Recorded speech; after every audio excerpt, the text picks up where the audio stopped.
Hello students, welcome back to part 2 session of the same class. Okay, so in our part 1 session we have been discussing about the most important topic in your syllabus and most weightage topic. Okay, from this topic most of the questions appear in your examination. Okay, so at the end let us see those questions and let us see what are the answers for that, so that you'll get an idea how to solve the questions and how question appears. Okay, so we discussed about our types of cell division, that is a mitotic cell division and a meiotic cell division.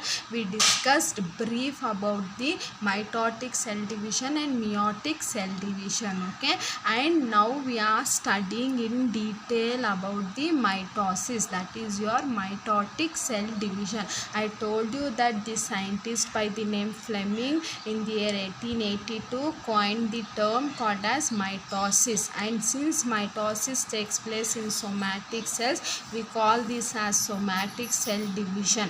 This takes place during repair, growth and development mechanism. For the organisms to grow, to develop and to repair, the mitosis takes place. Okay, now mitotic cell division includes two processes. Okay, mitotic cell division, I'll repeat once again, your mitotic cell division includes two processes. Can you guys tell me what are those two processes which a mitotic cell division includes? Think. First process is your karyokinesis and second is your cytokinesis. Clear, no students? First, your mitotic division includes two processes, that is karyokinesis and cytokinesis. I will tell you one more thing. Karyo means nucleus, cyto means cytoplasm. Okay, and kinesis means to divide. Okay, in case of karyokinesis, your nucleus will divide. In case of cytokinesis, your cytoplasm will divide. Okay, now individually let us study in detail about karyokinesis.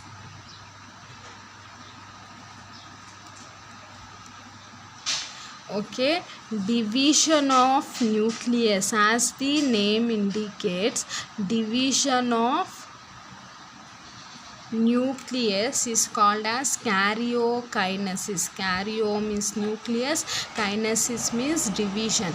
Division of nucleus is called as karyokinesis, and this takes place with the help of four stages. Okay, or division of nucleus involves four main stages. Can you tell me what are those? You know them. First one is your prophase, second metaphase, third anaphase, and fourth one telophase.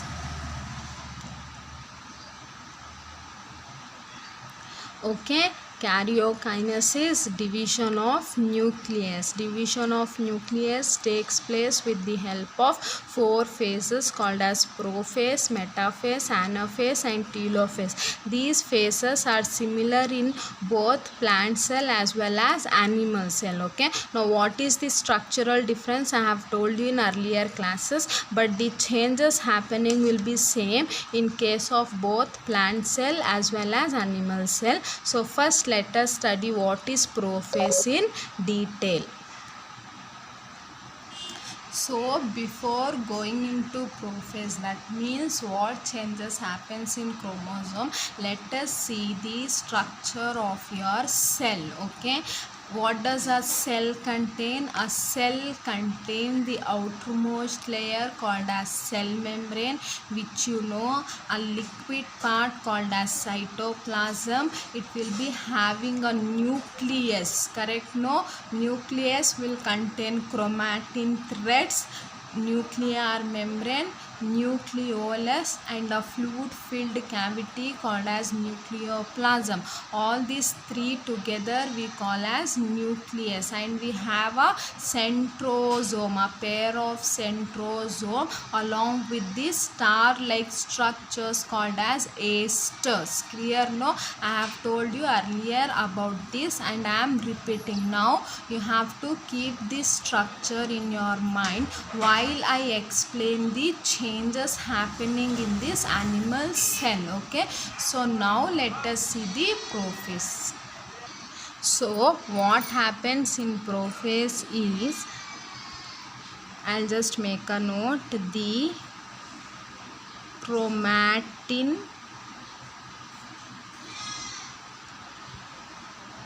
network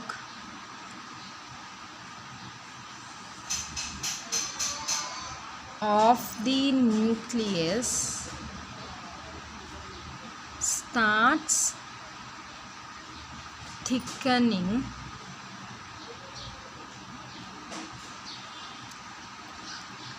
into distinctive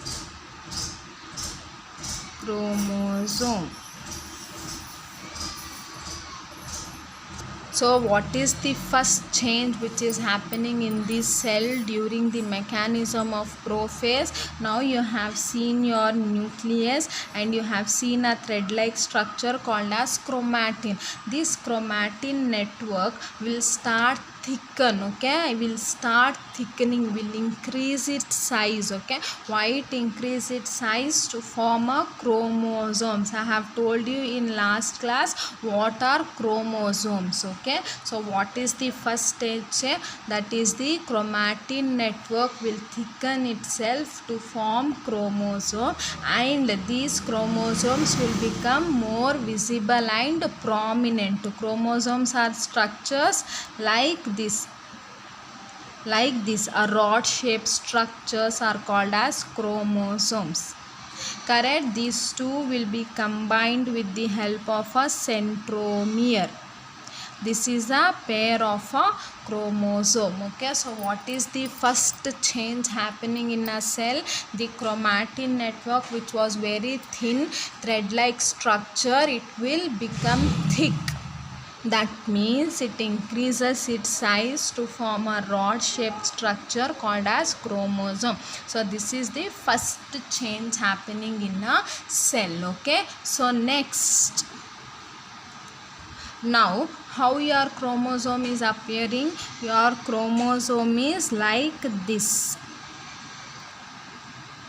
Correct? No, your chromosome contains two arms, 1 2 1 2, a upper arm and a lower arm called as chromatids, which is joined centrally by your centromere.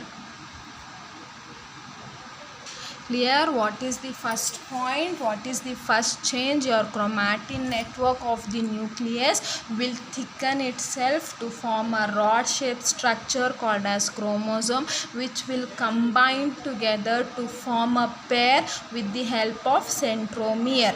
Your chromosome now contains the chromatids and which is joined by your centromere.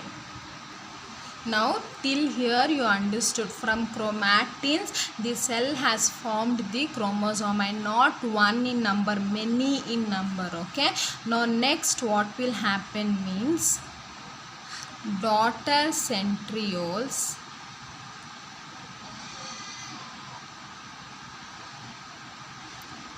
will move apart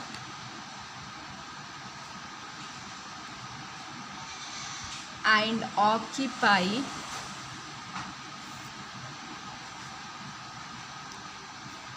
opposite pole of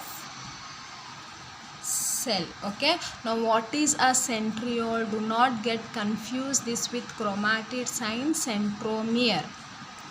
Now in this structure of cell, what are the centrioles, students? Obviously these are the centrioles, correct? No, in before picture which I shown you, that is how are the centrioles? Your centrioles are in a pair, correct? No, your centrioles are very close to each other. Now what will happen to the centrioles, students?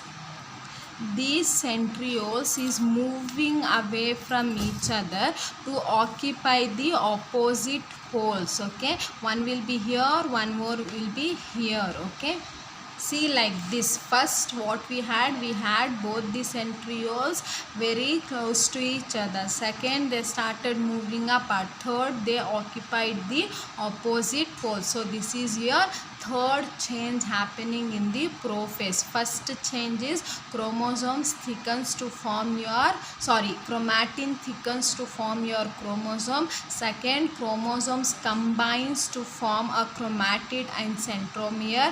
Third, your centrioles will move apart and occupy the opposite position. So next what will happen? There is a formation of spindle fiber. Let us see this with the help of a diagram.